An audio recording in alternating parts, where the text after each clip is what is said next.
from the CBW Radio UK studios in Chelmsford, this is Off the Record with Big C and his trusty companions, Jazzy Jeff and Stinky Pete. And hello, this is the Big C, and we are with the Jazzy Jeff and the Stinky Pete, and this is Off the Record, episode number 178. And here I am in the birthplace of radio, of course, which is the city of Chelmsford. And what we've got today is, whilst we look on over on the penalty shootout between Grimsby and Manchester United that's going on as we speak, we are talking albums today, and we're going to get onto the L. As Sticky Pete quite astutely said, we're going to L. We're going to L and back, maybe. We did letter A, you know, in episode 116. That's quite a few episodes ago, given that we're on 178 now. So we're not doing them every week. That's for sure. Hello. Can I ask you a question? Yes, go on. In 2 episodes' time, are we going to do a special on the darts? 180. Why not? Like, can we do a whole thing on the darts, on the band? I don't know if you can. Songs with darts. Songs to do with darts. Maybe, yeah. Song with darts in the title. We came up with a couple of ideas today, actually. Stinks, didn't we? Yeah, maybe we could do. Yeah, like artists that we wish we had seen live. Yes. So that's not bad. And what you mean? Yes is the answer, or yes? No, I've seen Yes live. I've seen it. Right, okay. I've seen them twice, and once was enough. Well, I saw them with Trevor Horn singing. It was awful. Oh yeah, it would have been not their best period, was it? With Trevor Horn. I've seen Queen 3 times, and once was enough. I'm sure even once was too much, wasn't it?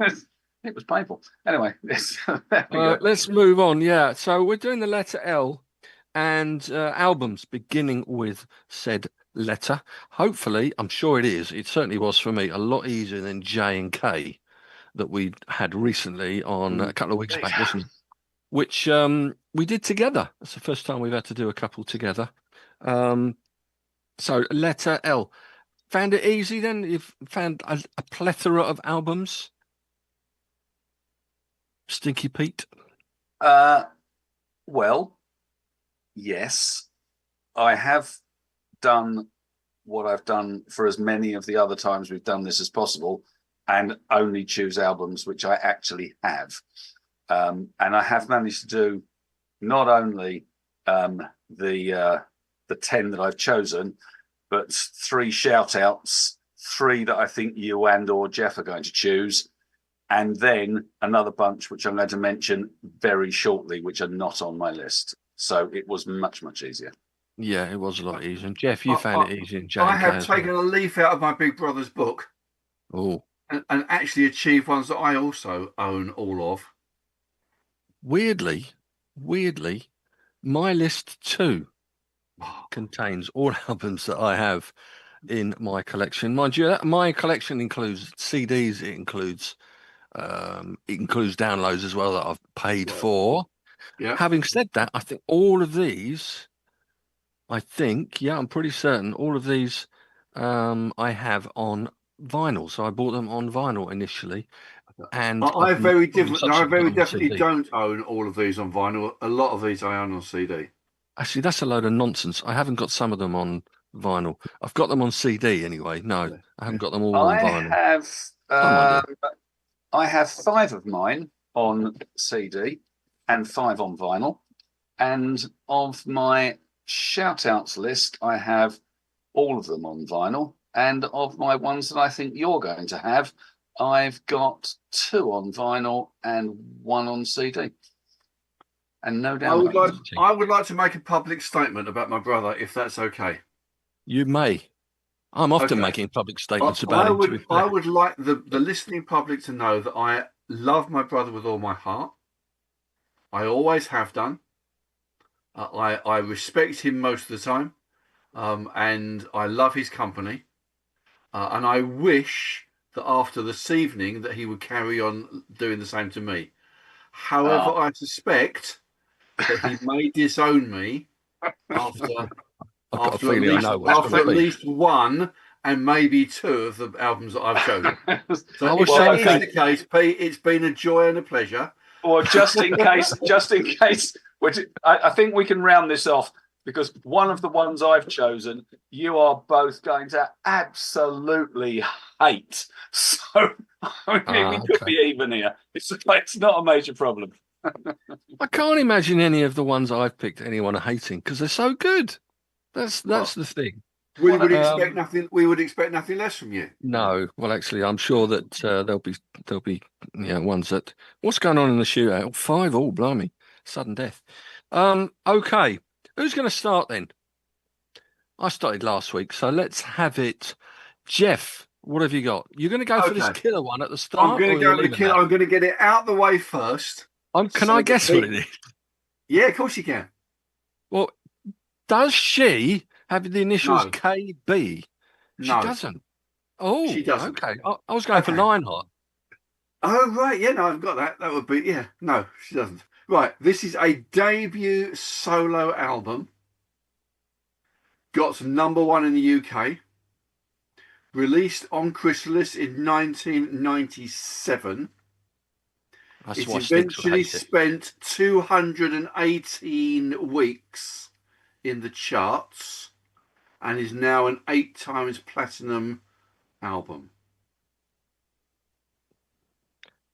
Well, that is interesting. 1997 solo album. Debut He's in a band, solo wasn't he? album. He's in a band, presumably. Yep. In a band that Stinky Pete wouldn't It like. spawned 5 singles. It's popish, pop rocky, pop sort of thing. And I really like it. It is the best of this person's albums by a country mile, whatever one of them may be, in my humble opinion. It is wholly reliant on the guy who wrote all the songs with this guy, because without it, it would not be as good as it is. Is this My. Gary Barlow and somebody? This is not Gary Barlow and somebody. It's too early for Liam Gallagher. You'd probably disown him for that one as well, wouldn't you, Stinks? 97. Who was around in 97? Well, a lot of people. Richard Ashcroft. Solo. 218 weeks in the charts. It's A big album. Yeah, 218 weeks in the charts is that's a lot. It's still there now, almost. I think you're going to have to tell us, or give us some more clues at least. Okay. Pete was close with Gary Barlow, but he needs to go to a different member of the X band. Ah. Is it Of Robbie that band? Williams? It is Robbie Williams. Life Through a Lens. Life Through a Lens. It's not a bad album, It's actually. a brilliant pop album. It is heavily reliant on Guy Chambers, who, despite the fact that he's an obnoxious knob, is actually very good at writing songs. Robbie Williams or or Chambers? Guy Chambers, actually, will probably both of them, but Guy Chambers is the driving force behind the music. Oh, definitely. So yeah. But Before I Die, Lazy Days, South of the Border, Angels, meh. Let Me Entertain You. They were all good pop singles. And Life Through a Lens is brilliant. The actual song, it's got some great lyrics. So there you go. Pete, you have the chance to go, Jeff, I'm never going to speak to you again.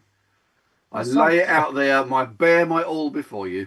Robbie Williams does not have a bad voice. I wouldn't choose to listen to him, but there are plenty of worse people out there. I think I helped you there, Jeff, by setting you up with Lionheart, Kate Bush. I think that helped. Anything stepping back from Kate Bush is a step in the right direction. There we are. So that is my first offering. Life Through a Lens. Yeah, I thoroughly recommend it. I have it on CD somewhere, actually, I think. As I did with, I think, an album that I prefer, which was his next one. Yes, I mean, all 3 of the first ones are perfectly okay, but I've I been just think expecting Life Through you a Lens this, is better. Yeah, okay. Angels. I find I've always rather cynically said that all of the songs were really written by Guy Chambers, and Robbie Well, they Williams are. seems to. Yeah, that's what I think. But of course, Angels was written by someone completely different because he's It suing was. him again now, isn't he? Oh, is I he? I noticed don't the know. other day, yeah, because apparently there's must be some new legislation that means if it becomes an absolute powerhouse and people still buy it like so many years after, then you could claim. And he's only earned about 37 grand out of Angels, that guy that wrote it. Really? I Wow. know, which is ridiculous. Yeah. But in any case, okay, Live Through a Lens.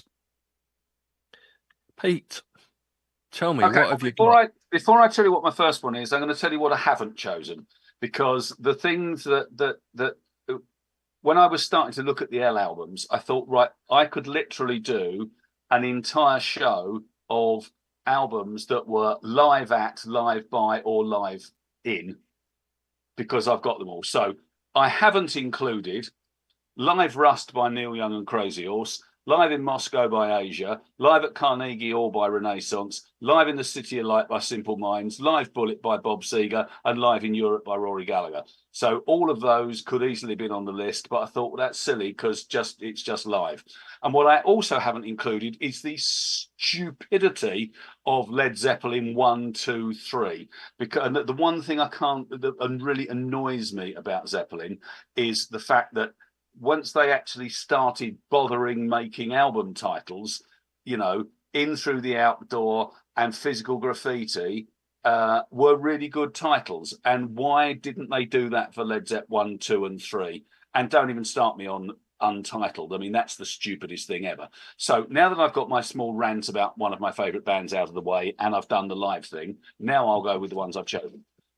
So my Fair enough. first one. I wondered whether you're going to choose at least. I wonder which ones are you going to pick out of the Led Zeppelin ones. I Well, still think the 4 one is. I mean, everyone knows it as Led Zeppelin It's 4 Zeppelin anyway. 4. We all know it's Led Zeppelin 4. But it's not. It's Exactly. Untitled. It Yeah, doesn't yeah. have. Symbols. It doesn't. Four It's the symbols. fourth album. It doesn't have. It doesn't have anything anywhere on the sleeve telling you that it's anything at all. So it's anyway. Doesn't matter. It's No, stupid. you They haven't should picked grow it up. anyway. Right. So my first album is released in 1991. It is the second album from the band in question. It is very definitely their breakthrough album. Got to number 14 in the UK album charts, has been certified gold by the British Phonographic Institute. It is still the core of their live set 33 years on. It spawned 3 hit singles and a whole bunch of absolutely brilliant songs. The original album was 10 tracks, but one of the singles was massively successful and it was added later as track 3 on a later pressing of the album. And that single got to number 11 in May 1992. And this album was in. Well, I'm amazed you picked one from the 90s to kick off. Listen, You mate, hate the 90s. a load of my stuff is very modern. So Oh my word. Okay. How soon before it was their first album then? Do you know that even? the previous year. 1990. Oof.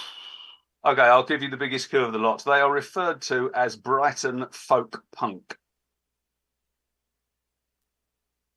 Oh, the Levelers. The Levelers, yeah. And this will be leveling the land. Leveling the land, yeah. Mm. So it's the singles are One Way, Far From Home, and 15 Years, which was the one that then got to number 11. But actually, the best songs on the album are The Boatman, Another Man's Cause, The River Flow, and Battle of the Beanfield. And all of those, so One Way, 15 Years, Boatman, Another Man's Cause, River Flow, Battle of the Beanfield, they're all on the live album. They're all in the live set. And I love the Levelers. I've seen them live twice. They are fantastic. Okay, can I just interrupt you there for a breaking news flash? That Grimsby have won the penalty shootout. Yes! Excellent. 12-11. I was watching them go in here. I think, right, scored. I am gets so looking forward now to messaging all the people I know who support Manchester United to ask them how they did. I am abhorred that you know anyone that supports Man United. Most of them are Americans. They don't know any better. They're forgiven for not fully understanding then. Yes, exactly my point. Anyway, so Leveling the Land by the Levelers. Absolutely fantastic album. Still play it loads and loads and loads. It's a brilliant piece of work. I should have picked out a few albums that I thought you'd have. I didn't do that this week because I had half of them were like Led Zeppelin. So I thought, well, yeah, well, I told you I wasn't going to choose Led Zeppelin, so that would have been a bad choice. All right. I'm going to kick up with an album that was from 3 years before your choice, there, Stinks, and it was his 8th album, and it had vignettes of his childhood in it. He's from New Orleans. Vignettes, a nice word, isn't it? Great word. You have that on your chips, don't you? You do, mate. Yeah, that's what I thought. Or fries, sorry, if you're listening or watching in the States. It was going to be a long evening. September 1988. It failed to chart anywhere, but it was, I think it's an absolutely wonderful album, my favourite album of his. It's Randy Newman, and the album is Land of Dreams. Okay. Whereas, and my view of it was he's had 7 albums before it. What you imagine of Randy Newman is him writing funny little ditties about the America that certainly in the latter stages there in the 70s and 80s anyway, early 80s, the sort of America that Ronald Reagan chose to ignore. But this was an album about the America that Randy Newman was a part of. So it's like his childhood, where he grew up, etc., etc. There's a star guests on it, actually, on the album. You've got Tom Petty, you've got Mike Campbell of the Heartbreakers, you've got Steve Lukather, you've got Jeff Lynne, you've got David Paich and Jeff Porcaro. Also from Toto. So that basically you've got all of Toto. Yeah, well, they're on so many albums, aren't they? Yeah. Every album. They're session musicians, aren't they? Who happen to. Yeah, exactly. But it's got an autobiographical album. The first track is a Dixie Flyer, which I absolutely love. I've always loved it. It's like this sort of lilting melody I've written down here with piano and acoustic guitar before Mark Knopfler slides in with his electric guitar on it as well. And Dixie Flyer was in the song was obviously the train line between LA, where he was born, to New Orleans, where he grew up with his mum. He went there with his mum. It was also the nickname of his mum, Dixie Flyer. That's why I think he sort of got the name of the song. Don't ask. Dixie, obviously. And yeah, I mean, there are other. I mean, that's not the only great song. There's a lot of others. New Orleans. New Orleans. No, I've written that wrong. That can't be right. I was going to say New Orleans, the War. I've written down here, but it can't be that. I'll come back to that. Roll with the Punches, which is sort of standard punchy piano that Randy Newman has. Follow the Flag. So I quote, if you can believe there's something bigger than yourself, then you can follow the flag forever. And I think the pièce de résistance of it is It's the Money That Matters, which was a single. It did make the lower echelons of the US chart. Don't ask me why, because I haven't got a record of it. But it was all about. It was a song that he wrote when he was thinking, like, all of these people are so much brighter than I am, but they're having I quote the lyric again, in any fair system they would flourish and thrive, but they barely survive. They eke out a living. It's money that matters, whatever you do. So it's money that matters in the USA. And it finishes with a song.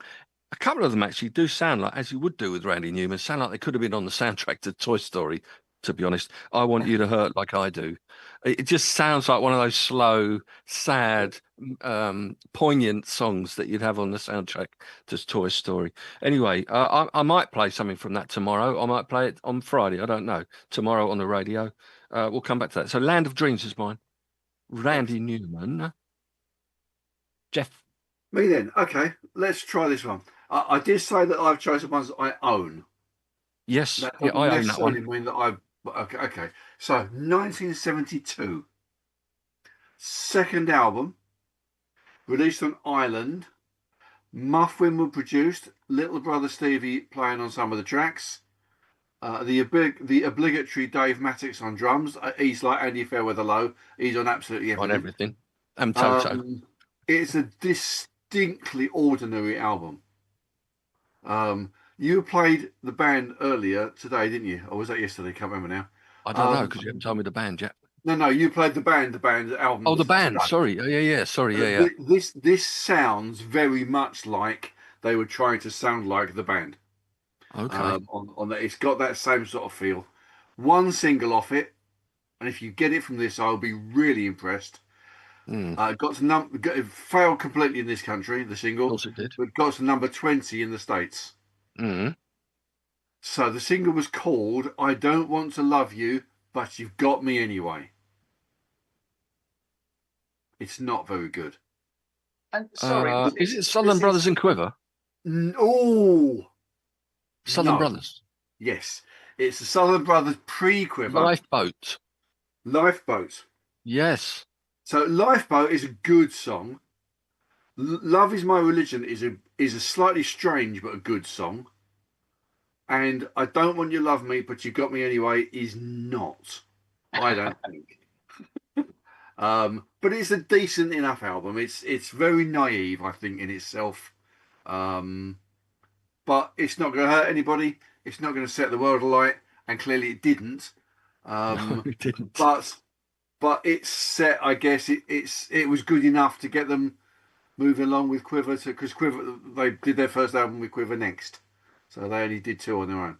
Was on Lifeboat, was Sailing on there by any chance? It sounds like it should be with a name like Lifeboat. Sailing was on the first album, which I can't remember the name of. Okay. Probably called the Sutherland Brothers. Huh? Probably called the Sutherland Brothers. It probably was, yeah. I don't know, yeah. But no, Sailing wasn't on it. Taking a leaf out of Led Zeppelin's book, you mean? Yes. Or anyone actually with their debut album, I would have thought. Except Joe Mama Training. We've established that. True. It did it 3rd time round. Yeah. So there you go. Lifeboat. It's worth a listen if you've got nothing else to do, but I wouldn't rush out and buy it.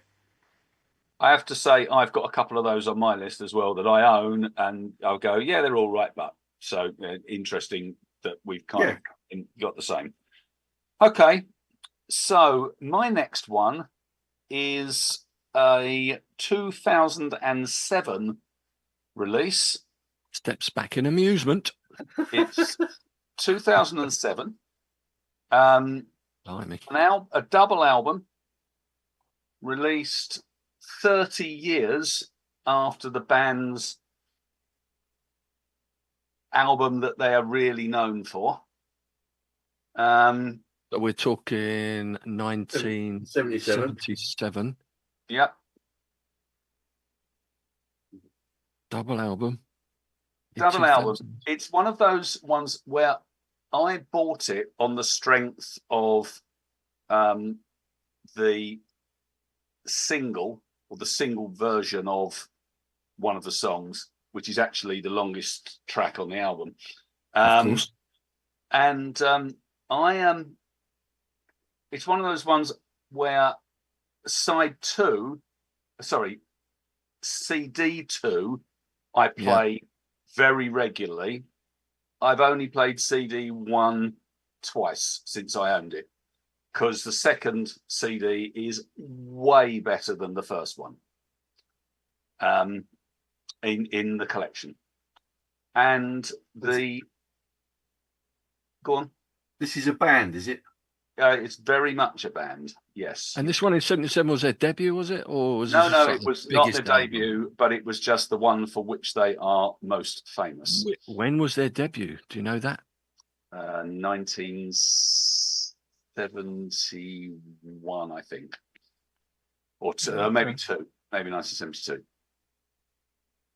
The album for which they are most well known, I think, is their 5th or 6th album. Anyway, is this Pink Floyd? No.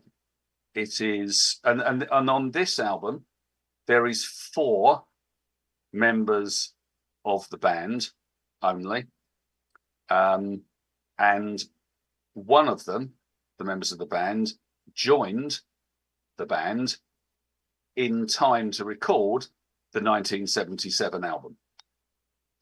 So he wasn't in the band for their first 5 albums. He joined in time for the 1977 release. So this is Joe Walsh's Hotel California. It's Joe Walsh's Hotel California. And it's whatever the one is beginning with L that's in 2000 and whatever.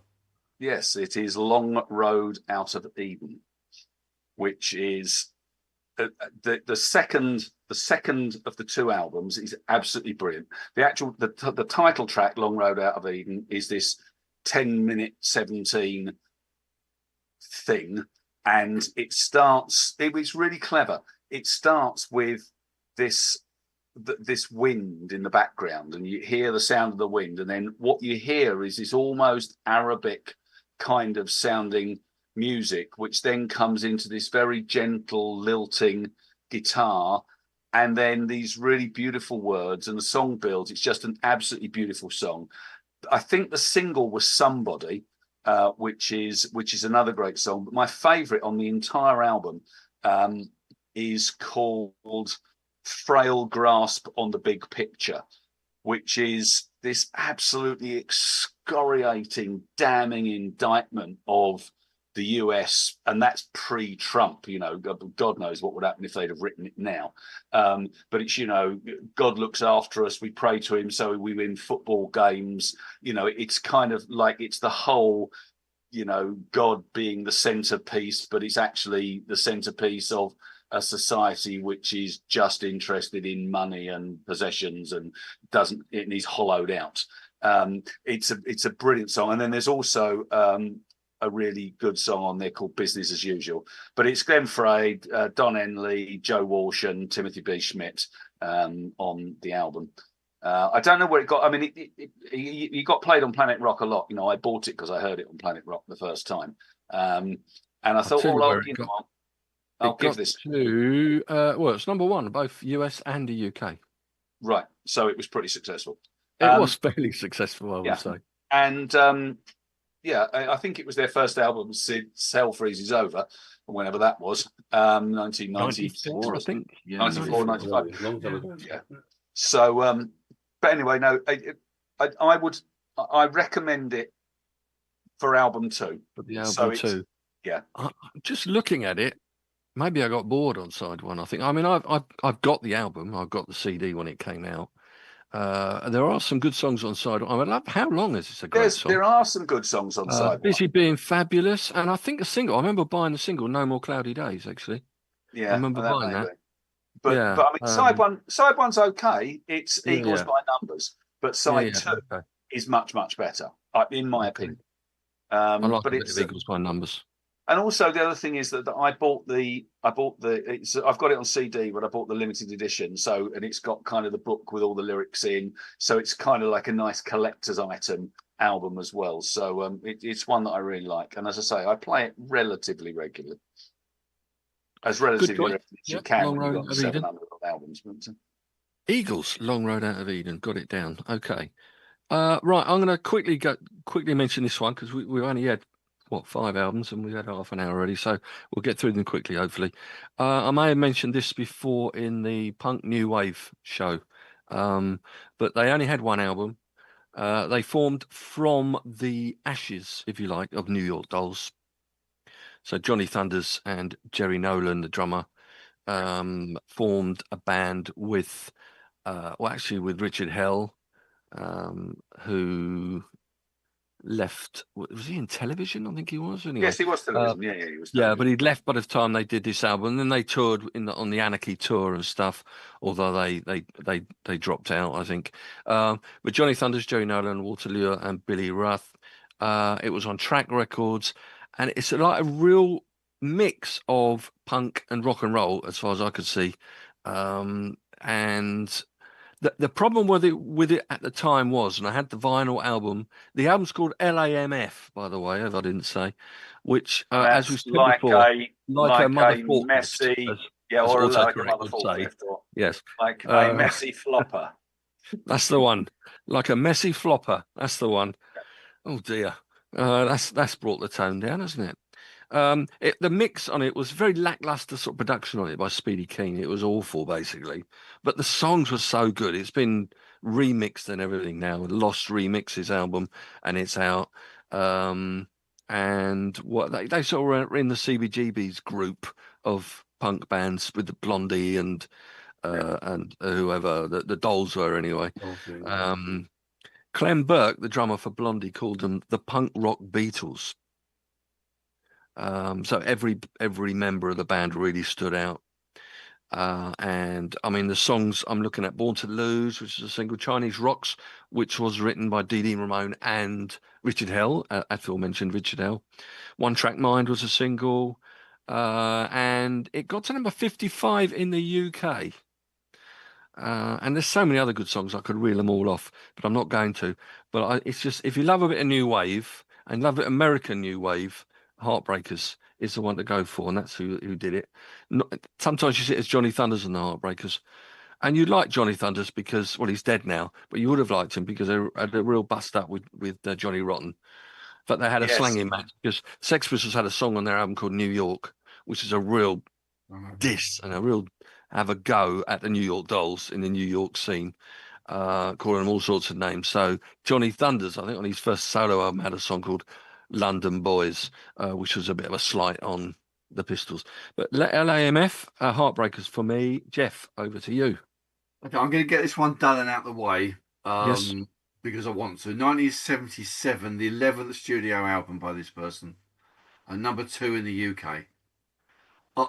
I describe this like 90% dark chocolate. Like, you know that it's good for you, or better for you than most of the other stuff you want to eat. And you have a go at it, and you go, well, this is different. And then you go, oh, I think I'd like some more. And then you try a bit more and go, no, I can't have any more. I don't like it anymore. So I need to put it. And then a little while later, you go, do you remember that dark chocolate I tried? I'm going to give that another go. And you go, oh, that's nice. And then you have another bit and you go, no, I don't like that anymore. And that's what this, to me, that's what this album's like. It's a really good album sometimes, and it's an awful album sometimes. Having said all of that, it's got one of my favourite singles on it by this particular chap.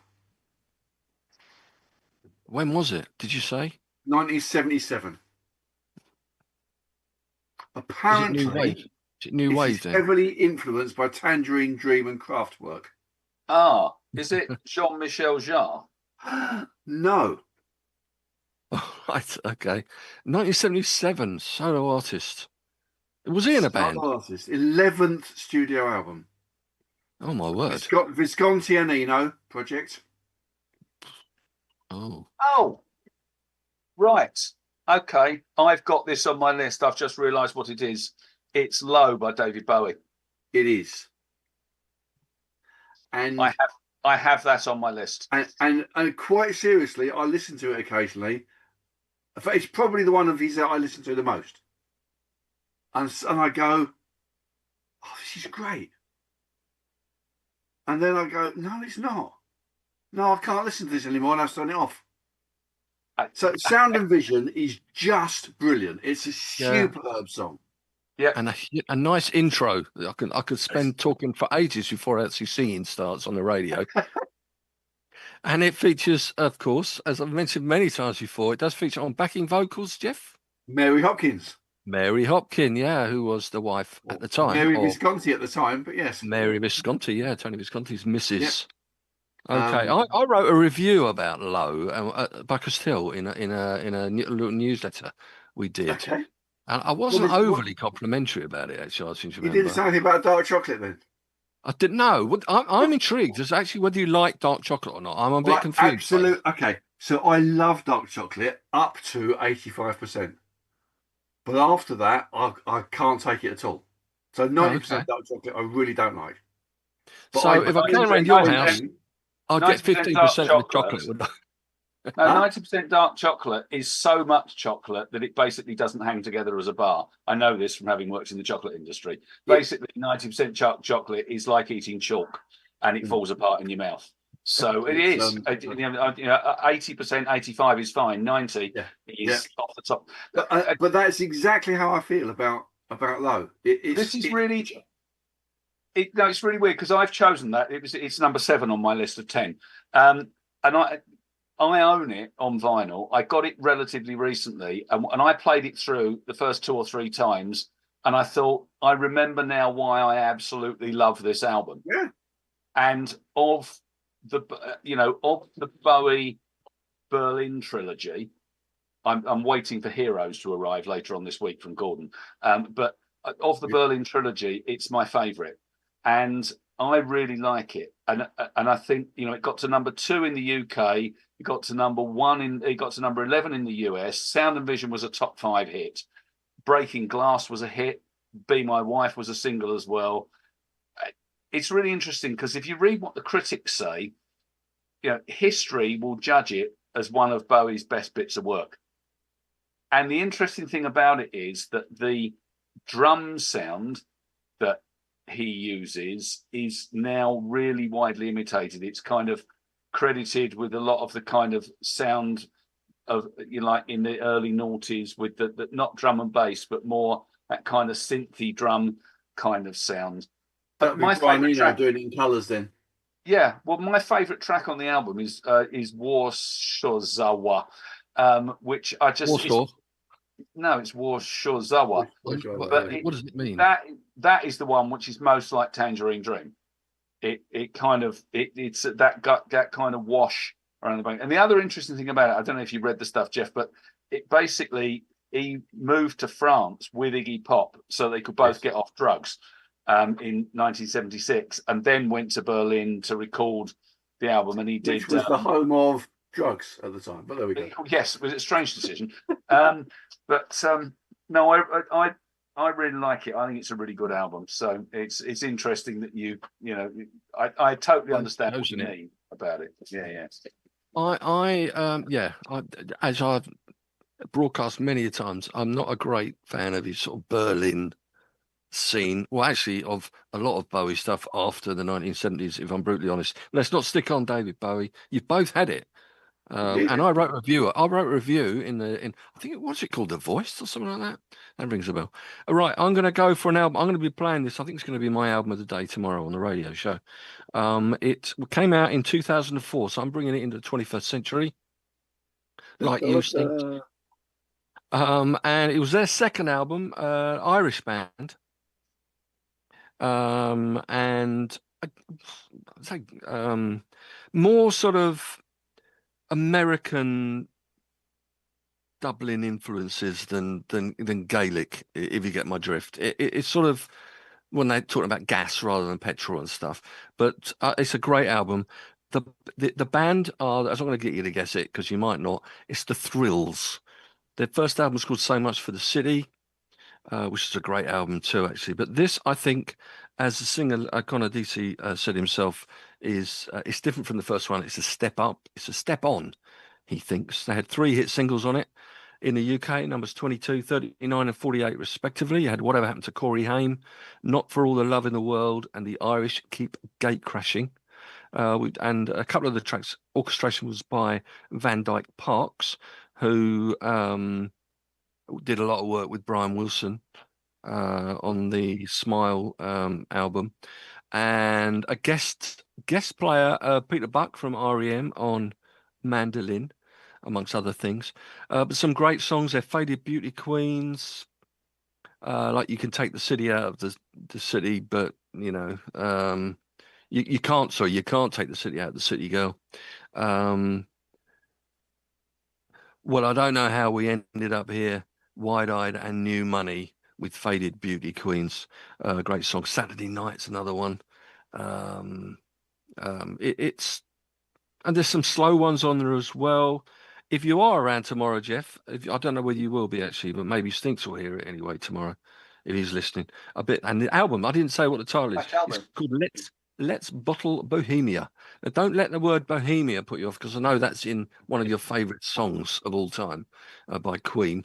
But Let's Bottle I Bohemia. love that song. It's great know for you singing along to with your daughter when you're driving on a long journey. But for any other reasons, it's shite. Anyway, that's mine. Let's Bottle Bohemia before we go on about Bohemian Rhapsody again. Jeff, what you got? Okay, let's stay in 2000s while we're there. 2002 debut album again, released on Arista. I would classify this as punk pop. I don't know what anyone else would.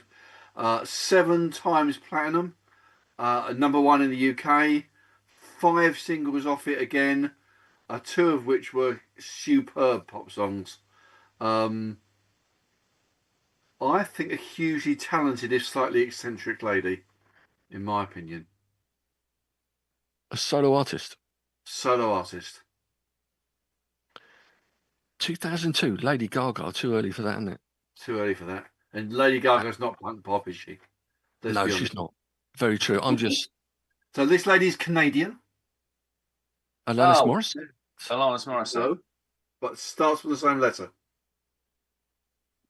Starts A or M. A. So she went missing for a long time, and then married someone out of Nickelback, I think. I could be wrong about that. Might have been the other way around. A clue in there, but it's not. It was What, the guy from Nickelback went missing and then he married her? No, okay. So the album's called Let Go, or Let's Go. Oh, Avril Lavigne. Avril Lavigne. Yeah. Avril Lavigne.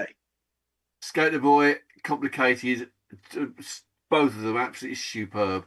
And there's a lot of other ones on there. It's a good. The first album is superb, but it's a good, high energy, generally speaking, pop punk. It's what it is. It's upbeat. It's uncomplicated. It is uncomplicated for the skater boys in everyone. And Skater she was so boys, young when that came out. She was like the next big thing, wasn't she going to be? She's only She about was.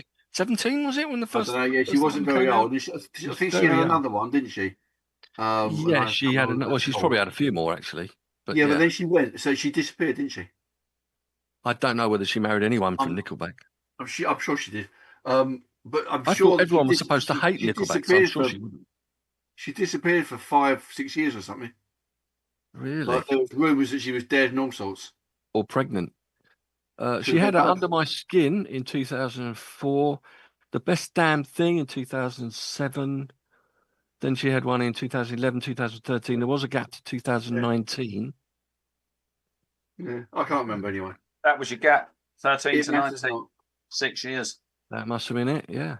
Oh, it wasn't anyone from Nickelback. It was some from Sum 41. The Was band it? Sum 41. Yeah. Right, my apologies. What, the apologies lead to vocalist. Avril Lavigne, to Nickelback, or to Sum 41, or to all of them? I've never heard of Sum 41. I don't need to apologise to them. They're like Blink 182. You heard of them? I've No? heard, yeah. Now they did a version of another planet, didn't they? Which is great. What, the Only One song? Oh, okay. Yeah. There's a lot of bands like that around that time, weren't there? Yeah. But anyway, Avril Lavigne, Let Go. Okay, that's, There you go. Okay. all better than Lionheart, anyway. By Kate All Bush. better than Lionheart. Everything so far is better than Lionheart. Well, stinks. Right.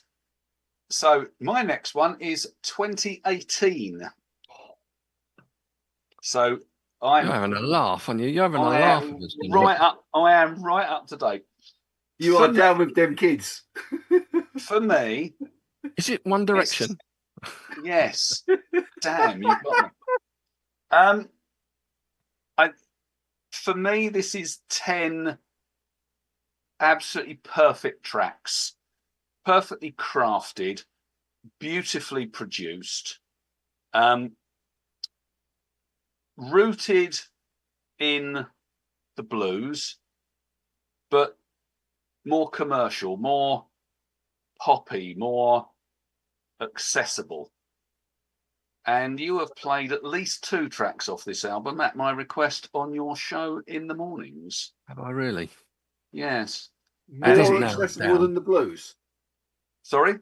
More accessible than the blues. Yeah, what I mean is that the artist in question is a blues is through and through blues, but this album and actually the most recent release, which came out a couple of years ago, or maybe even last year, are much more accessible.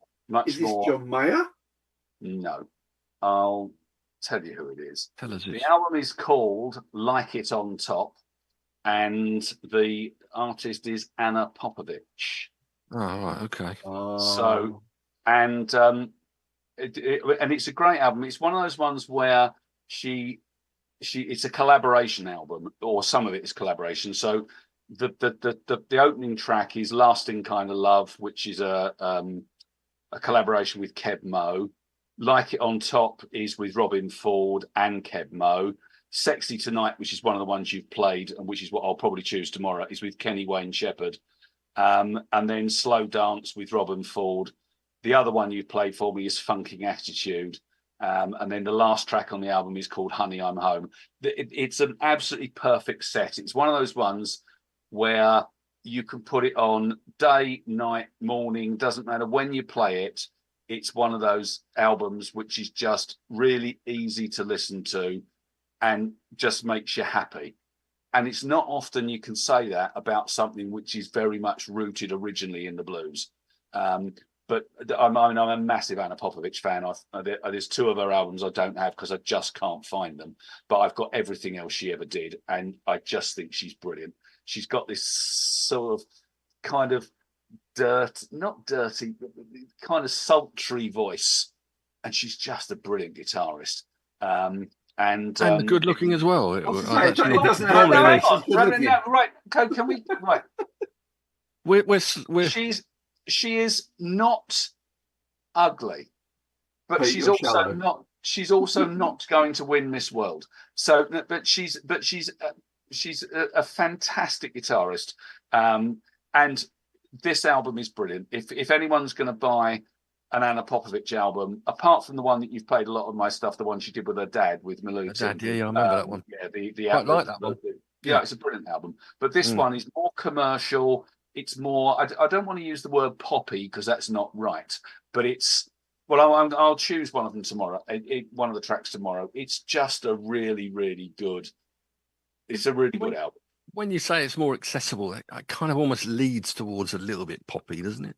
Yeah, it's something which more people, people who would listen to that blues album or one of the early ones, and they will go, "This is a blues guitarist." She sounds vaguely Hendrix, vaguely Clapton, vaguely Stevie Ray Vaughan. I mean, she's very much a blues guitarist, or Samantha Fish or Joanne Shaw Taylor. So she's very much of that kind of ilk. But then this album and the most recent one are much more 3 to 5 minute pop rock blues songs, but with a bit of funk. She's just a really, really clever musician. It's a great Like album. It on Top. All right. Like okay. It on Top. Now, before I lead us into my next album, breaking news again. We're in the cup draw, the Carabao Cup draw today. Now, bearing in mind, we couldn't face anybody that was in the European competitions. So that narrowed out. That got rid of all of those. Right. Who do you think we might have got in the draw? Newcastle. No, they are in those couple. They're in Europe. I'll tell you who it is. It's at home, which is good for a start. Doncaster Rovers. Ooh. Now this is excellent because we'll take that. Seth's father-in-law is a Doncaster Rovers fan. Oh. So I shall enjoy loyalties if we slap them. All right. Well, we can only pray. Let's hope we don't. Right. Next one up for me. I'm surprised one of you would have this one in. Your ex-English teacher at Loughton College, sir, Stinks. Mr. Knopfler. Mr. Knopfler. Anyone that didn't realise did for a brief time. Is it not safe to say? 6 weeks. 6 weeks. it was Stinky Pete's English teacher. It might not even have been English. It was it might have been social studies. I don't even know what it was. I just remember. All right, but he was there. All right, okay. And he could play a tune. Basically, he was in charge of crowd control in a classroom made up of people from Loughton College and a bunch of oiks from Buckerstill County High, of which I was one. Including you, yeah. Along with Graham Seeley. Did he sound Scottish or did he sound Geordie? He sounded very Geordie. Okay. Anyway, I've gone for Dire Straits and an album that surely you would love because there's only 5 tracks on it. And I love it. It's Love Over Gold. Yeah, great album. Which was out in '82 and was their 4th album, and it was a #1 in the UK, only number 19 in the States. It featured the second track on the album. The first track lasts for about 15 minutes, I think. Is the first track Telegraph Road? Yeah, good song. Which is my favourite Dire Straits. I'm sure. Yes, 14 minutes. That's probably why it's up your Strasse, as they say. It's just one of those things which you can actually listen to it because it kind of is good. And then that leads into what was the only single, studio single at least, from the album, which was Private Investigations, which amazingly just has Mark Knopfler talking in a Geordie accent, presumably. Yeah. Even though he's born in Scotland. Of Private Investigations. It got to #2 in the UK chart, amazingly. It's a great, absolutely brilliant song. I love it. It is. Do you know what stopped you from getting to #1 as a matter of interest? You probably don't. Bloody Joe Dolce or somebody. No. Eye of the Tiger. Eye of the Tiger, yeah. I was doing my boxing impression there. No, I couldn't work out whether you were being a dog begging for biscuits. Opposite to dog begging for biscuits, cat chasing a ball. Opposite of dog. Right. And Industrial Disease on there. And actually my favourite track on it, although there was a live version of the title track that was released as a single, which did make the charts. I've written it down somewhere, I can't remember where. Number 50. So it didn't make that high. My favourite track is the last track on the album, which is It Never Rains. It never rains around here. It just comes piddling down, or whatever the expression might be. Just like it was doing here earlier on this evening. And at Grimsby today. It was absolutely bucking it down watching that game. Biblical out here. Absolutely biblical. All the roads are flooded. And there was one I like, It Never Rains. It's also 8 minutes long, but I suppose they had to be. Produced by Mark Knopfler. Did I say Narc? No, you did say Narc. That was your brother-in-law. Knopfler. Yeah, Love Over Gold. Anyway, that's the next one. Jeff, get me out of this hole. Okay, I'll get you out of this. Okay, 1970. Oh, okay. And another debut album, released on A&M, self-titled. That gives half of it away, doesn't it?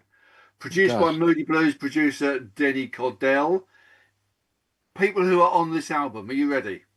I'm ready. George Harrison, Eric Clapton, Delaney Bramlett, Ringo, Bill. He must have a surname. Starr, Bill Wyman, Steve Winwood, Charlie Watts, convicted murderer and Gotham Police Commissioner Jim Gordon, Bonnie Bramlett, Joe Cocker, Mary Clayton, and Mick Jagger, all on this album. And despite that, it's a really empty-sounding production. Just a single album, yeah? Single album. Debut album. And it's a self-titled one, did you say? Self-titled. That means it's named after the person. It's named after the person, yeah. And eponymously named. I'm surprised it's 1970. If you'd asked me when it was, I'd have said it was 67 or so, but it isn't. I'm trying to think anyone beginning with the letter L. Who could it be? Lonnie Donegan. He's American. Lowell George. Oh. No. Good shout, though. He's American. I think he's Texan. I think he was Texan because he died a couple of years ago. Let me give you some of the songs on it. Song for You is superb, haunting, bluesy, full of angst. Roll Away the Stone is honky-tonk, southern blues, jazz, pop, piano at its finest. As is Prince of Peace, which is equally as good. They're just 3 of the songs that are on the album. And I can't get it from any of literally those have three. no idea. No, I can't get it. Leon Russell by Leon Russell. Carney Russell. Yeah.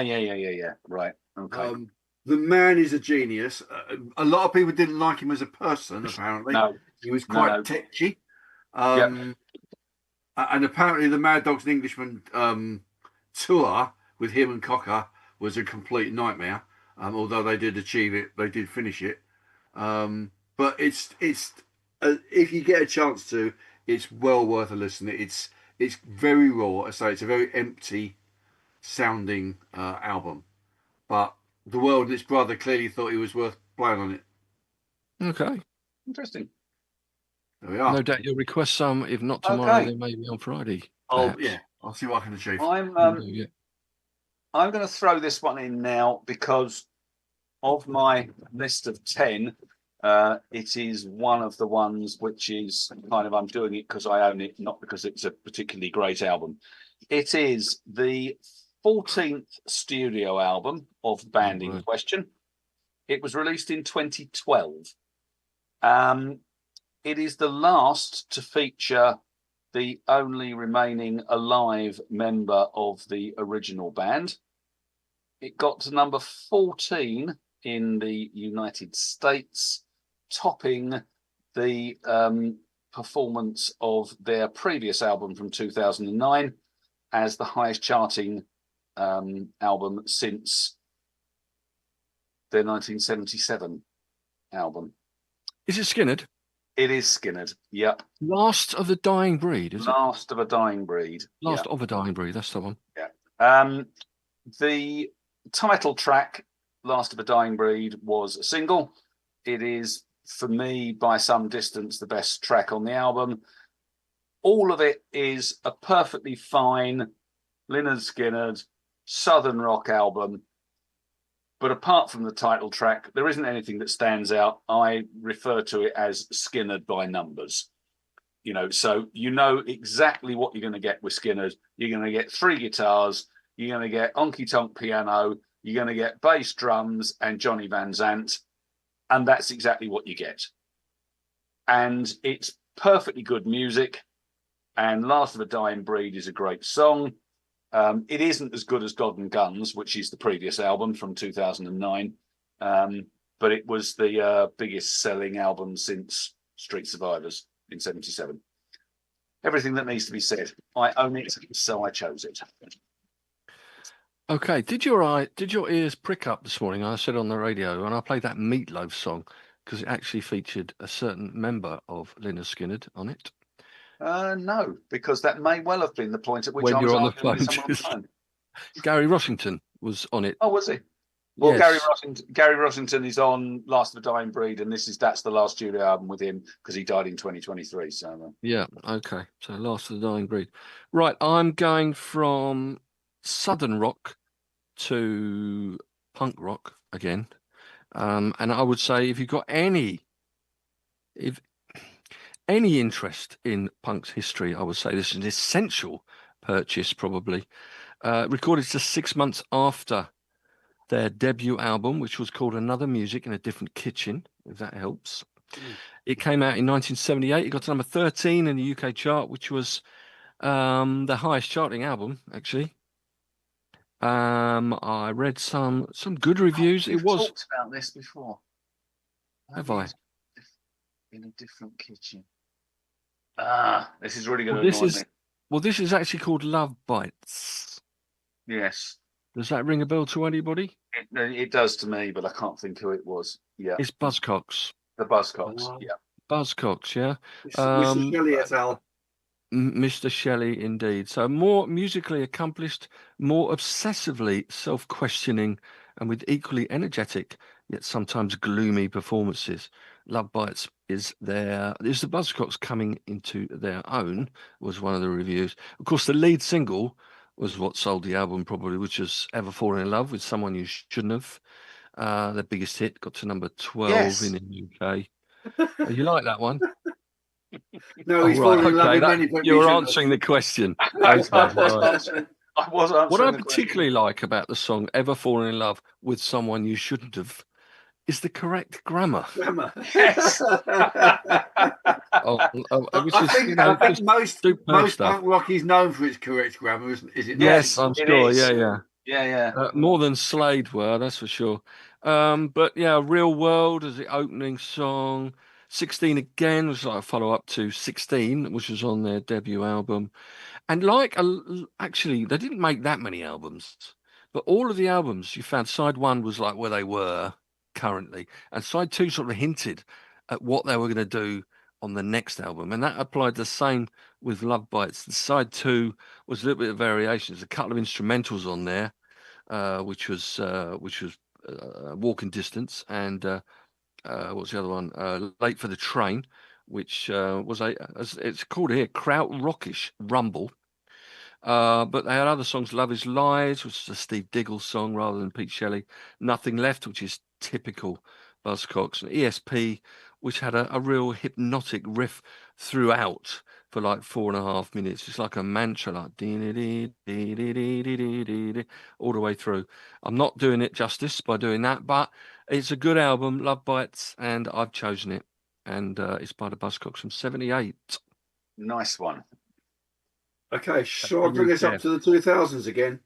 Yeah, go on there. We're Okay, skipping the decades. 2012. I have mentioned this album before, because quite frankly, it is superb, brilliant in any and every way. Released on Blue Note, which is a jazz label of some repute.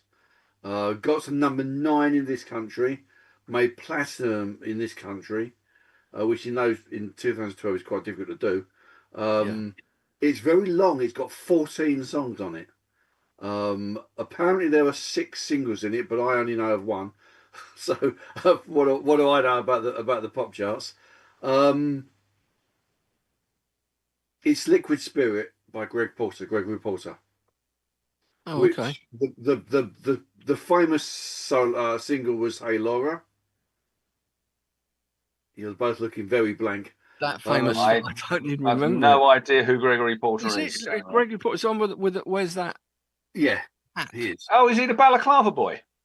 He got a wears a balaclava, but- tight thing here. Yeah, he's a very big fella, very deep voice. But it's denoted as a jazz blues, and I guess that's right. It's very much pop jazz, really. But it's a very accessible, soulful sound. Liquid Spirit itself is a good song. Pete, you need to listen to Musical Genocide just so you can feel justified in some of your opinions. It's what I think is one of the best albums that have been released in the 2000s. It's a beautiful, beautiful album. Interesting.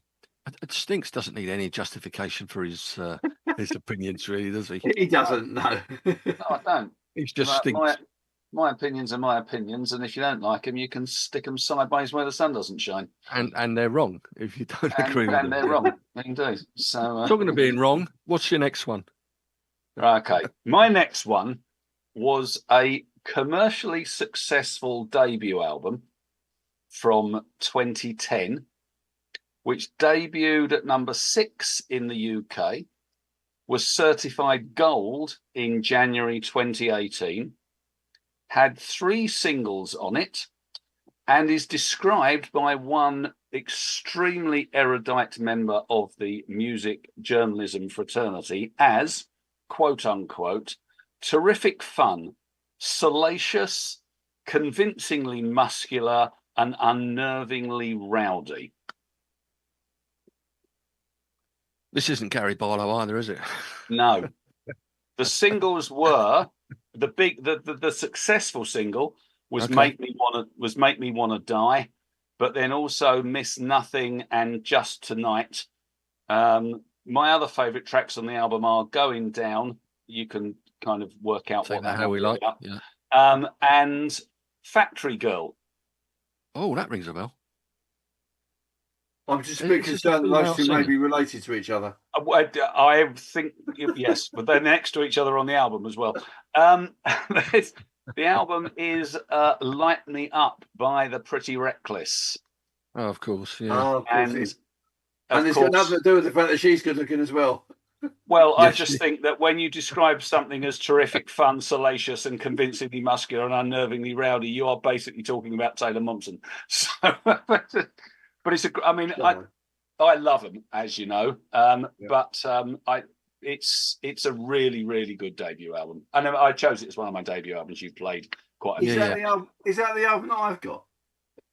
No, you have got Going to Hell or Going Down. One or other of them. Well, it's the one I bought one for James. Yeah, that's the one I've got. Yes, I bought one for James for Christmas. and we saw them live. We did supporting AC/DC at Wembley Stadium, and we were that far away from the stage. Sadly, your tongue couldn't quite. No, I know. Reach. I couldn't quite reach to lick. No. There were enough licks from AC/DC, to be fair. We didn't need yes, there were. Yeah, Thunderstruck has got enough licks for any man. Anyway, so light me up the Pretty Reckless. All right, okay. Now, what am I feel a bit left out with these 2000s. You've all gone for quite recent ones. No, okay. All the rest of mine are very old. All right, okay. I'm gonna go for one of 2000s. Well, while we're in the mood, and I've mentioned this album before as well. It was his solo debut out, or solo. It was his debut album. He wasn't in a band. From Chichester. He's born in Chichester. Singer-songwriter, pianist, singer-songwriter, and it got to #1 in the UK 2013. And we saw him live that year, or maybe the following year, at the Shepherd's Bush. Is it the Empire on the green there? Isn't it? Shepherd's Bush Empire. It's good. It's great. Quite a casual sort of gig because you sit there almost like tables, like the Lyceum used to be. London Lyceum, you sit there with a drink at the table at the back. Yeah. Singles from it: Another Love, which made #10, I think, if I can read my writing. Can't Pretend, which was, the others were hits, but not massive. 67, 44, Hold Me, and Grow Old With Me, which was also on the album. But that only got to 46, and then another single which didn't quite make the top 75. NME, I don't know, were you an NME fan, or were you a Melody Maker fan? No, NME was the sun for stupid people. I read Melody Maker. Okay, well, you'll be pleased to know NME gave the album a 0 out of 10 in their review. They weren't fans then. No, the artist in question was Tom Odell. Okay. And the 0 out of 10 rating prompted Tom Odell's dad to complain to the magazine. That probably made all the difference, I'd have thought. So that's what dads are for. Indeed. In 2013, he was named the Brits Critics he won an award as a what was the award? He won a Brit Award, a Critics' Choice Award winner it was. Which had previously been won by Adele and Florence and the Machine. He was the first male to win an award, actually. But there's other great songs on it as well. Sense, Till I Lost, Supposed to Be, Long Way Down, and Sirens. So the album's called Long Way Down, and it's an L, and it's Tom Odell, and it was a #1 album, and I've gone for it. So that's me from the 21st century. I'm going to take you back into the realms of almost the 1970s, but not quite. So this is 1980. Okay, that qualifies. Released on A&M. My opinion is very humble, as you always know. I think this is one of the best funk disco albums ever. Pete will know what this album is. Reached total oblivion in the UK. But hit the top of the charts in the US. Produced, of course, by Quincy Jones. Most of the songs on it are written by Hull's finest heatwaver, in Mr. Rod Temperton. The band are actually just two brothers with a whole bunch of other people in it. Was Rod Temperton in it as well? Probably did play. I can't answer your question. I'm thinking of Heatwave. No, it's not Heatwave.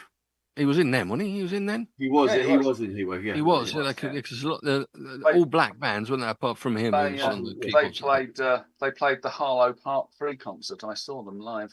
What, Heatwave? Yep. Did they sing Boogie Nights? Is the Pope a Catholic? Loving or Yes. shacking? Which way do we go? Indeed. My marriage is shacking. Anyway, it's not Heatwave. I don't know who else was around at the time. Shack Attack or I Earth, think Wind and this might be Fire? their only album. I'm not 100% certain about this. Single on it was Stomp, which is the opening Brothers song Johnson. on the album. Brothers Johnson. Brothers Johnson. Yeah, that's a great album. It is What's- a great album. what's it called? It's a really Of good its album. sort. What's it All called? about it's all very upbeat, funky disco, slapping basses and all sorts of bits and pieces going on. And then there's a Rod Temperton ballady, smoochy thing all about the heaven, which just brings the whole thing down. And you go, there's only one person who could have written this in the world, and it was him. Because it's like listening to a McCartney song and going, it's got to be McCartney, because no one else writes like that, you know. But it's a great album. The people on it are all of those Greg Philanding, however you pronounce it, Phil Gaines or Philanges or whatever his name is, and the Brecker Boys, and all of that lot are in there doing what they do for Quincy. And I'll ask for the third time. I'll try my luck here. What's it called again? Light Up the Night. You did say that. I can't remember whether you did, but Light Up the Night. I'm Okay, sorry, I didn't hear just you me after then. the first two times. No, it's all right. No, I jest.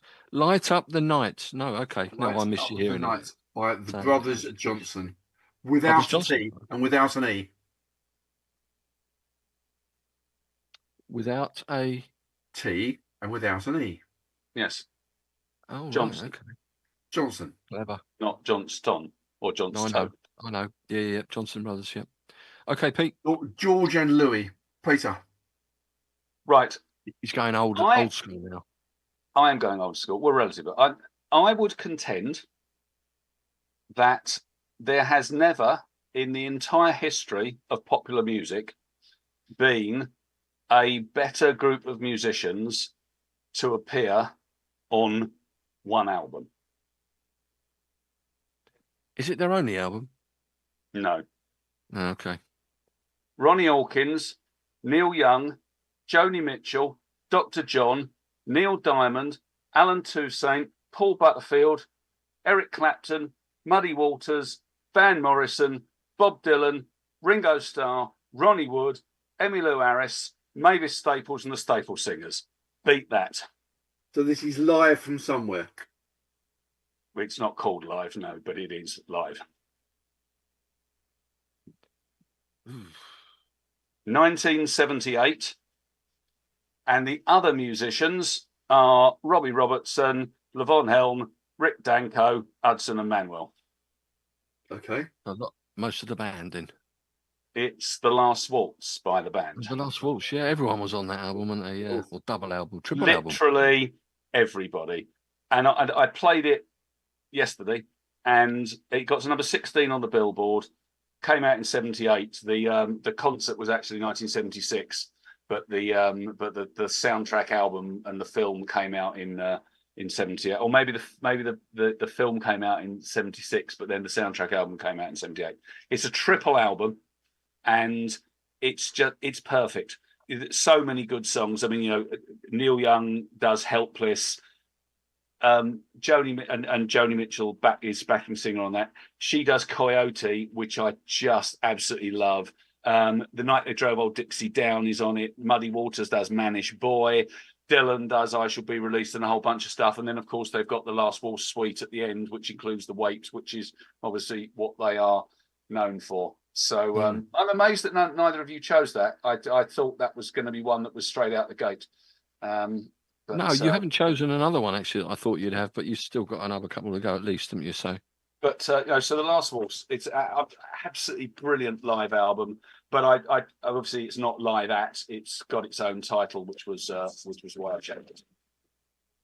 Right, okay, The Last Waltz. Now I've got another one here, which I know I've got a couple of messages from Sean, actually. Sean commenting on a couple of mine. the Heartbreakers. He said, I love LAMF. It was my favourite at high school. Love it. Also, talking about the Buzzcocks, Singles Going Steady was an amazing album. So that was like a collection of the Buzzcocks. They had a lot of singles that weren't actually on any albums. Were like Orgasm Addict, for example, their first single. What Do I Get? Classic. Love You More. Promises. Everybody's Happy Nowadays. All of these songs. And you'll get them all A's and B's on Singles Going Steady. So thanks for that, Sean. Maybe you love this one as well. I'm going back to a New York punks. Joey, Dee Dee, Johnny, The Ramones. the Ramones, and Marky. It could have been Tommy on this album, actually, on drums. Amazing coincidence that they found 4 guys with the same surname, as we've discussed that so many times. And a dinosaur. Yes, yes, I saw that, your little message earlier on. Second album, Leave Home, which was, there were 2 singles on there, Swallow My Pride, and I Remember You, which is a Joey Ramone song. Only 30 minutes of music on it, but that's all you need. 1, 2, 3, 4. Gabba Gabba Hey. And all Well, that. that's obviously a matter of opinion, but yours is respected. Well, yeah, it is. Obviously, everything I ever say is a matter of opinion, to be fair. Glad to See You Go, Gimme Gimme, Shock Treatment, Oh, I Love You So, Carbona Not Glue, which is on the album I had. I'm sure I had an imported version because I remember a punched hole in the top corner of the sleeve of Leave Home. Little clip hole. That's the one. And Carbona Not Glue, I think it's copyrighted. It was a trademark, corporate trademark, Carbona. So it was taken off, but then it had been put back on. Pinhead, which was where the Gabba Gabba, I think, maybe comes in. Gabba Gabba, we accept you, we accept you, we accept you, one of us. Now I Want to Be a Good Boy. I covered the Riviera song, California Sun. They did like the odd cover on their albums. Let's Dance was on... what was that on? That was on their first album. And they also did California Sun. They did another one on Surfing Bird, I think it was, on Rocket to Russia. But yeah, it's just it wasn't, I don't know, it was just it was more successful than the debut album, because that really, the Ramones debut album, self-titled, didn't really produce any hits whatsoever or any success. Maybe America weren't quite ready for it yet. But the songs, as usual, zip by at the speed of light, and you're just praying for the next one to start straight away, and it does. And louder and louder. Leave Home, the Ramones. Do love the Ramones.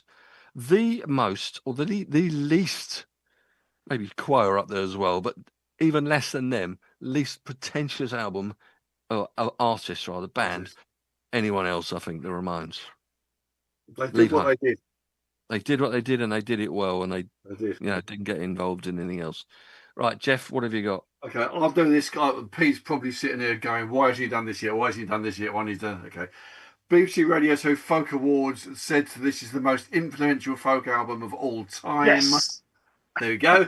Right, I'll tick that off my Jeff and Colin list. So this is 1969. The obligatory Dave Mattox on drums. Who knew? Sandy Denny's fabulous voice. Richard Thompson on guitar, of course. Very much a folk rock, not a rock folk album.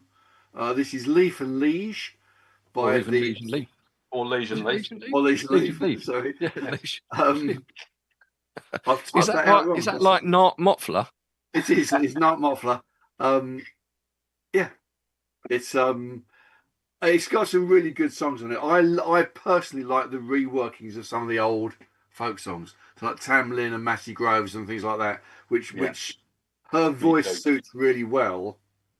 And I love the fact that those songs, they're on so many different albums by so many different people, but they're always slightly different, or they're a different part of the story, or whatever it might be, but the tunes are always sort of there or thereabouts. So it's a great album, absolutely great album. And if you're of that nature that says I need to have like the set of albums that are definitive of English all folk, the different genres, then you would have to have this album. So that's Fairport Convention for those not in the know. Liege and Leaf. I would have definitely chosen it, but I knew Jeff was going to. So did that have the reworking of the Dylan song on it, the French version? Was it on that album? Was it on one before? No. It might have been. No, it wasn't. Si tu dois partir. So what I like about it is that obviously Matty Groves is over 8 minutes and Tamlin is 7.5 minutes, but also the medley, the Lark in the Morning. It's a beautiful. It's absolutely beautiful. And Sandy Denny, what a voice Sandy Denny had. You know, it's no coincidence that one of my favourite Zeppelin tracks is The Battle of Evermore. She's just brilliant on that. Yeah. She's just got a voice for the ages. Wonderful singer. Go on then. How can you follow that then, Pete? I am gonna follow it with. Okay. So this is a concept album. It tells the story of Rael, a troubled, rebellious New York youth who goes on a surreal journey of discovery. It was recorded at Headley Grange. Came out in 1974, was the 6th studio album of the band in question. It was a double, and it was the last one to feature their lead singer. It's very much his album. He then went on and had a very successful solo career. The band went on and had a very successful career without him. It was a double, yeah? Yeah. And it's Lamb Lies Down on Broadway. Yes, Lamb Lies Down on Broadway by Genesis. Now, I, as you know, am a significant Genesis fan. They're not my favourite prog band, but they'll be in my top 4 or 5. This is very patchy as an album. It's too long. It's too self-indulgent. It is too much Gabriel's album. I totally get the concept. And it's got some standout moments. Counting Out Time was a single, November 74. Carpet Crawlers is obviously the one that everybody knows, and that's one of the great rock singles. That was April 75. The Lamb Lies Down on Broadway itself is a good song. Fly on a Windshield is a good song. What I like about it is the ludicrous names. So who doesn't want to listen to a song called The Grand Parade of Lifeless Packaging? And more importantly, who doesn't want to listen to a song called The Colony of Slipper Men? But all in all, I've chosen it because I own it. I am pleased it's in my Genesis collection. Do I listen to it regularly? No, I think I've listened to it 2 or 3 times since I owned it. Is it better than Selling England by the Pound or Foxtrot or Nursery Crime? No, it isn't close. Is it as good as Trick of the Tail and Wind and Wuthering? No. It's good, but it's very, very patchy. And Trick of the Tail, of course, was their next album, I believe, was it not? It was. That was after Gabriel left and Phil Collins took over on vocals. Yeah. It sounds like a hard listen, though, doesn't it, for that one? Oh, it is. It's one of those ones where you go, okay, I'm going to listen to The Lamb Lies Down on Broadway. I'm going to get through it. And at the end of it, I'm going to go, I'm pleased I did that, but I'm not going to do it again for a year or 2. Fair dues. Okay. Right. Someone surely was going to have this one in, so I might as well say it. London Calling. I have it as I'm not going to say it because we've talked about it enough times, but I've got it written down. Yeah, and I didn't even bother writing it down for the same reason. has to be in the list. Third album, a double album. Yeah.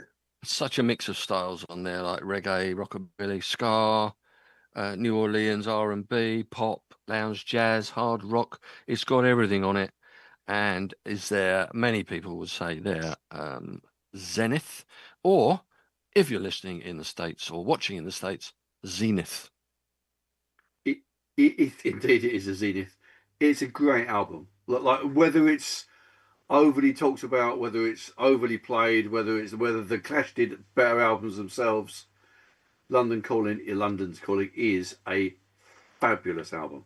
See, I'm never one, as you may well know, Jeff, and you, Pete. Actually, I'm never one for like it's played too much. It's either good or it's not good for me. Yeah, I agree with you. And good or good for me is whether I like it. And if I like it, I like it. Absolutely.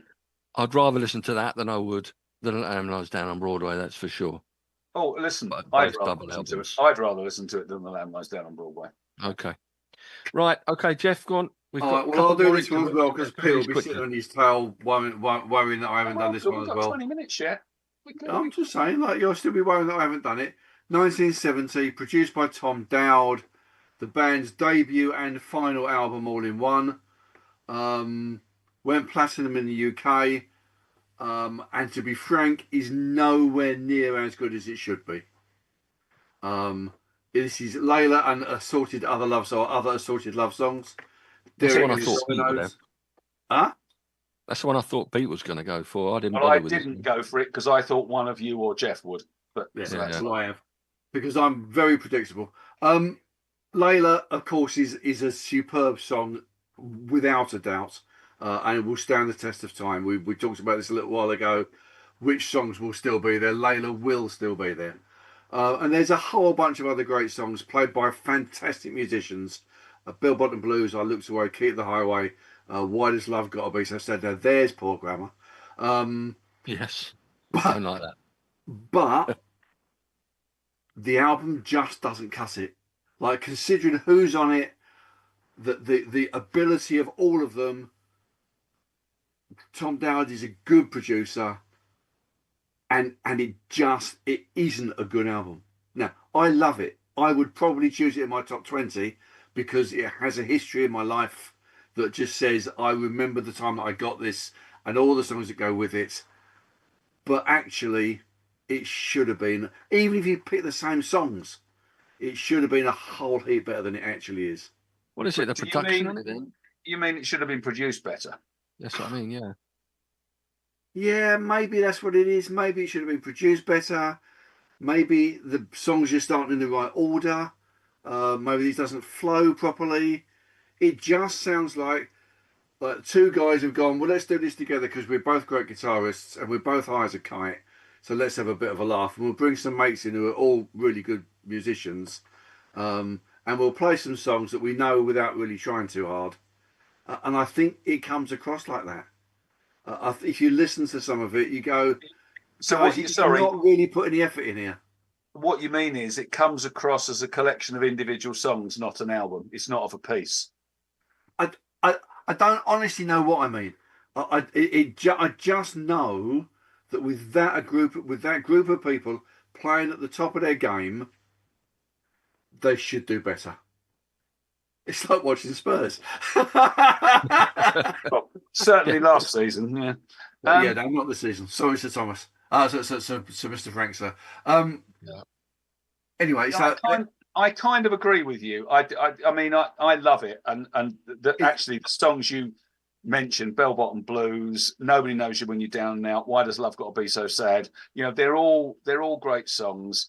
But I think I agree with you that the production doesn't feel as rocky as it should. I know it's basically a blues album, but maybe it's not chunky enough. But I think certainly the order that the songs come in, it kind of feels as though they've gone, yeah, that'll do, rather than thought about it. Like Thorn Tree in the Garden should definitely not be the last song on the album. That should have been sandwiched in the middle somewhere. It's a lovely song, but it's thrown away. It feels like they just, let's just chuck another one in for the fun of it. 100%. Yeah, absolutely. I agree with you. It does have a brilliant version, a little wing on it. A mixture of everything, but it still made your top 10 anyway, so it can't be that bad. Oh, it's brilliant. Absolutely. Yeah, it's a series of very good songs. Okay, Pete, if you're not having Layla in there, what have you got? I am going with a 1976 album, the fourth studio album of the band in question. Certified 5 times platinum in the US, 2 singles, one of them a very, very big hit. They are America's prog band. Kansas. Left Overture, which is a terrific album. Carry On, My Wayward Brother. Carry On, Wayward Son, obviously being the track that everybody knows, but there was another good single on there called What's on My Mind. My favourite, I mean, obviously I really like the album, but side 2 has got this song Cheyenne Anthem, which is a kind of 6:55 song, and then there's a piece called Magnum Opus, or a song called Magnum Opus, which is 6 pieces. It's only 8 minutes, which for a kind of 6 pieces in a suite effectively isn't very long. But it's yeah, I mean, I think they are by some significant distance the standout prog. I mean, prog is British, but if there are bands that are not British that do prog, Kansas is the American addition to Focus in Holland and PFM in Italy. You know, they and Aphrodite's Child in Greece. So they are, yeah, they're America's prog band. And Left Overture is a very good album. They're a good band. Okie dokie. Right, I'm going to throw these two in together because I wasn't quite sure which one to pick. I had one of these actually, and I won't take too long on it. I had this as my, I don't know whether you heard it, was it yesterday or was it on Monday, as my album of the day. It could well have been yesterday, I don't know. It was his 9th album. It's John Cougar Mellencamp. Yes, right. And it's The Lonesome Jubilee. Came out in August 87. Got to number 31 in the UK, number 6 in the States. And it had 4 singles on it. Paper in Fire, Cherry Bomb. Actually, it probably had more, but there were 4 big hits: Paper in Fire, Cherry Bomb, Check It Out, and Rooty Toot Toot. One of his most successful albums, actually, worldwide. It was bit of a departure, as I said on the air yesterday or whenever it was. He tried to a different sort of folky and country instruments on the album in order to, as he put, to make his audience aware of the once familiar social landscape of folk music. So there's a bit of fiddle and mandolin and harmonica and alto harp and banjos, penny whistles, claves, cowbells. Although even the Stones had a cowbell. Oh, I need a bit of cowbell. You can never have Dulcimer. enough cowbell. What's a dulcimer? It's a harp, isn't it? Yeah, it's a could little be. harp. Yeah, I think it's a little harp. One of them as well. So yeah, and I thought, yeah, that's one I would choose, definitely Lonesome Jubilee. But also one I didn't play, what I love, and it was the first album I got by them, My Old Mates, Gallagher and Lyle. Oh. And they had an album out in 1974, and it was called The Last Cowboy. And I think at the time, and looking back, it was a testament to their enduring, I would say, appeal as a musical prowess as well. Soft rock, folk rock with a bit of singer-songwriter influence in there as well. Some Keep the Candle Burning opened the album. It's very sort of almost music hall feel to it, along with King of the Silence. The single that came out, the first thing that I heard by them was called Song and Dance Man, with a nice bit of sax by Jimmy Jewell. Jimmy Jewell's on a lot of their stuff, and he's on a lot of other records by other people as well. He's probably on McGuinness Flints and stuff like that as well, or Ronnie Lane, I'm sure. The album before, Seeds, was a great one as well, which I got after this. But I had this one again. I remember having a little punched hole in it. I was getting a lot of imported albums around that time.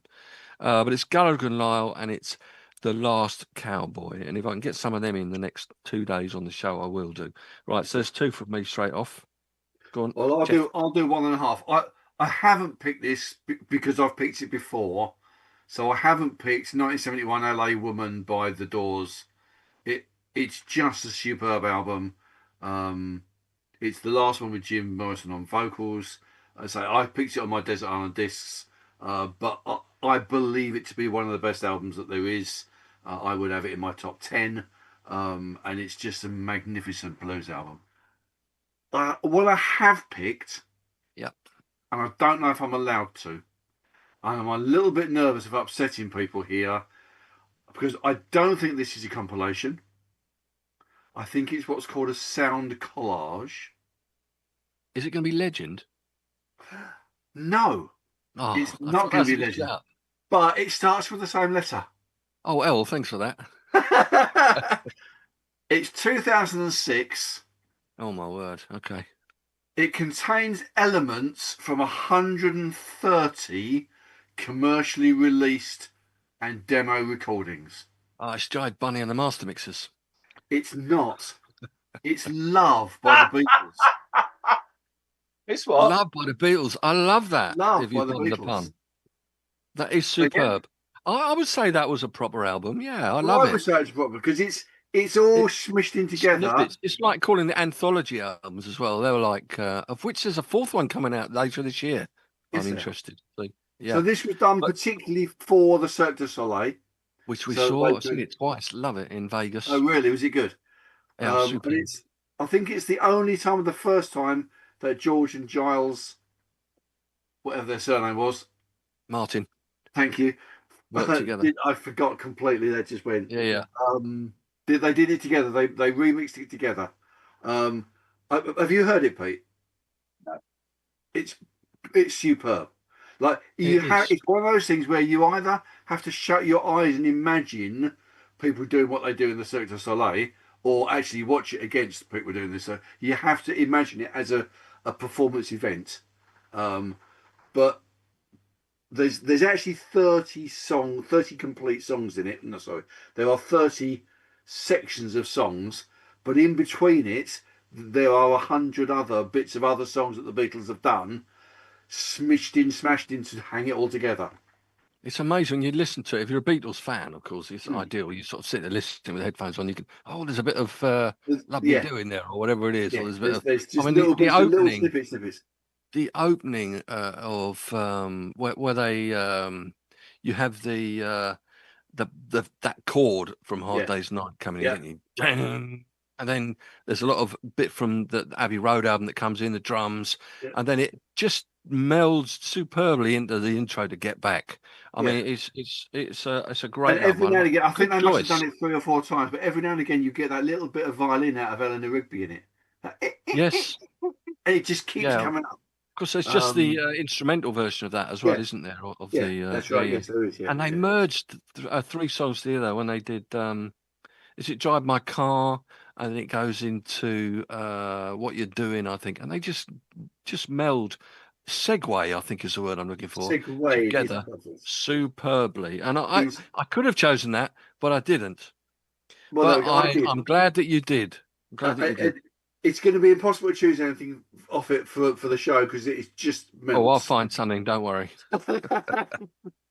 Well, I love this phrase, the sound collage, which is Yes. exactly what it is.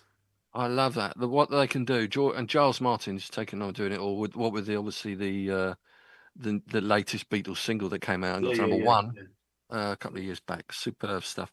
Right. So Pete, what have you got? Right, my last one Yes. is the least accessible of my albums.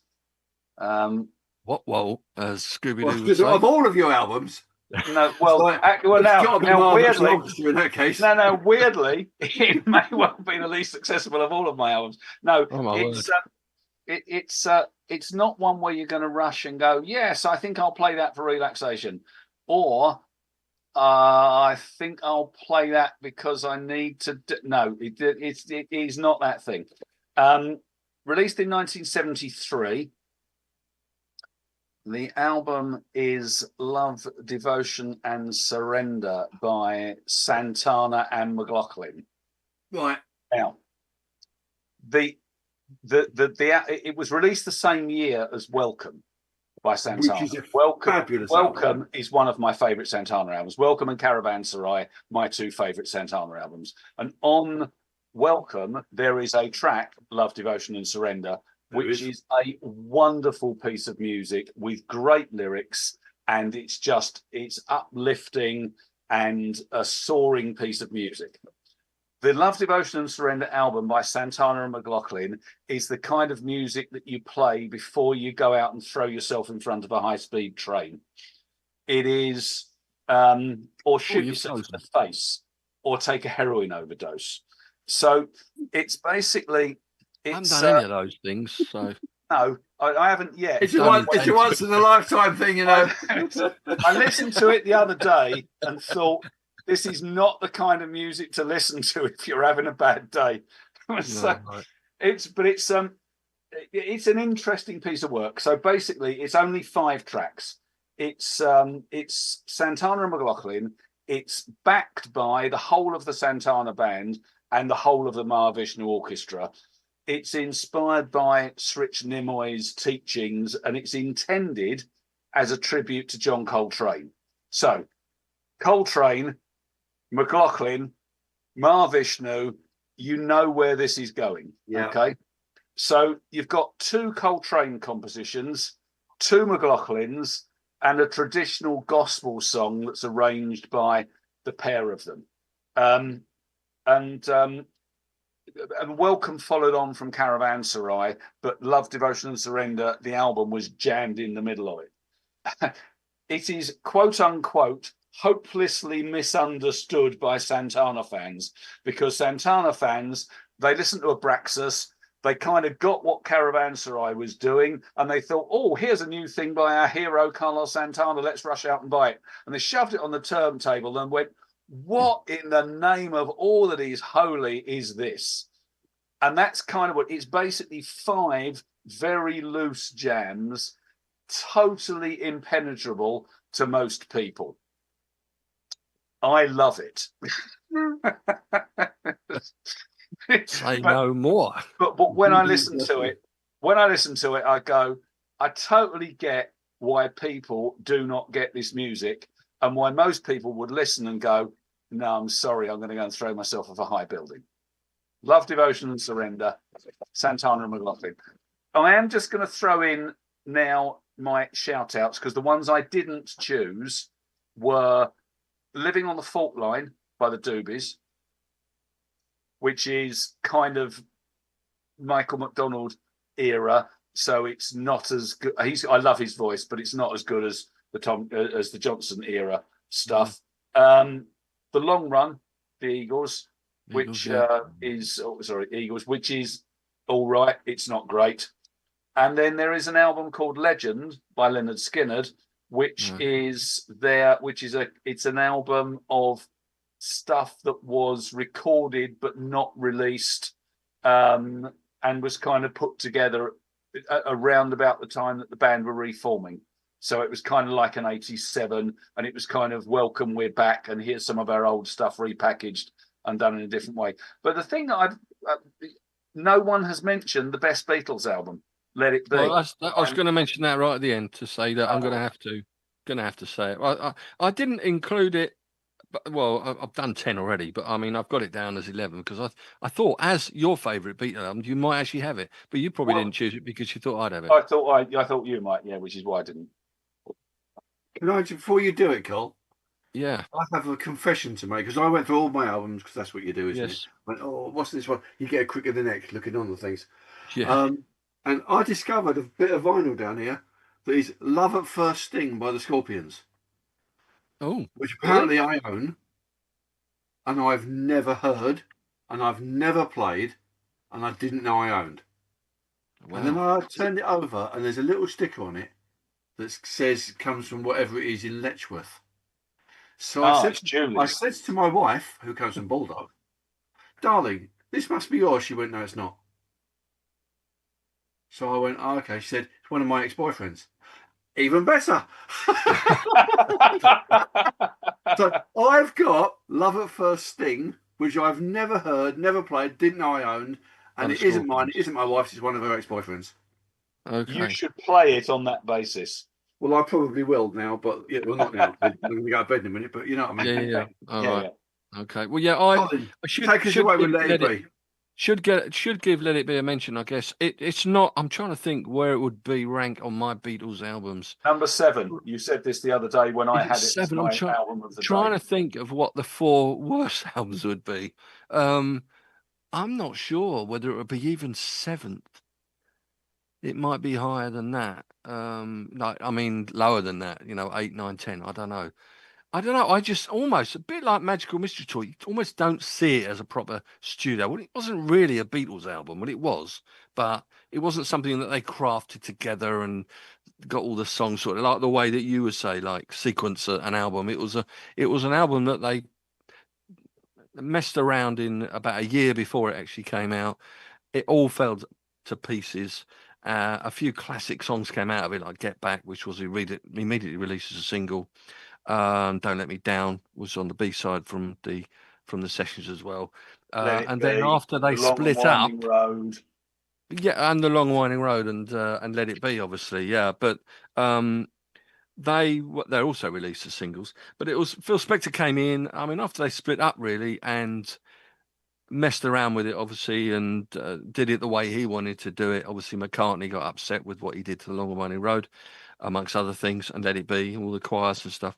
But yeah, I suppose that's why I don't see it. I see it as a little of a bitty album, like sort of little snippets of things, wasn't it? Like Dig It and Maggie May and all these sort of little interjections in between the songs. And there are some great songs on it, don't get me wrong. I love Two of Us, which is like John and Paul singing together like the old times almost. Let It Be, obviously. Long and Winding Road is superb.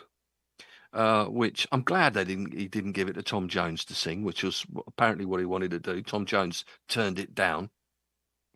Weird. Thank you, Tom, for turning it down. Yeah, well, I don't know. There's not others, and old songs that they were playing back a year before it was issued. They were dragging out a bit. Love Me Do was done during the sessions, and they brought out an old song called One After 909, which John Lennon wrote in 1960. And they recorded in 63 after the Please Please Me album came out, the debut, and they just couldn't get it right. I love that version of it. So you get it on the anthology albums. They dragged that out, Billy Preston on keyboards on the Let It Be album as well. I think they sung it on the rooftop concert, actually, One After 99. But obviously, I'm going to have to include Let It Be in there because it's better than a lot of the other L albums I've got. So I'm going to put it there. But it's certainly not my favourite one, as I know it is Pete's. Right, we better end there. We've had an hour and 3/4 or so, roughly, haven't we? Yeah, we've been to hell and back with all of our albums. Let's look forward to M. Let's look forward to M already, whenever that might be. And if you're both around next week, we can work on what we're going to do next week. We had a couple of ideas, haven't we, Pete? Maybe we can think about. But in the meantime, thanks very much for watching on YouTube, on Twitter or X. Or on Facebook, on the Off the Record Facebook page. Thank you very much, Shaggy, of course, for producing us. And he will do his best to get this to the usual fora, wherever you get your podcast, over the next few days. And I think we're safe to say that one day we won't be, but you never know, we will be on the BBC. The BBC. I don't think we've said anything too offensive today, have we? We haven't mentioned Jimmy Savile once, so damn. So yeah, all there's left to say, we'll be back next week, hopefully, is good night from me. Good night from him. Good night from them.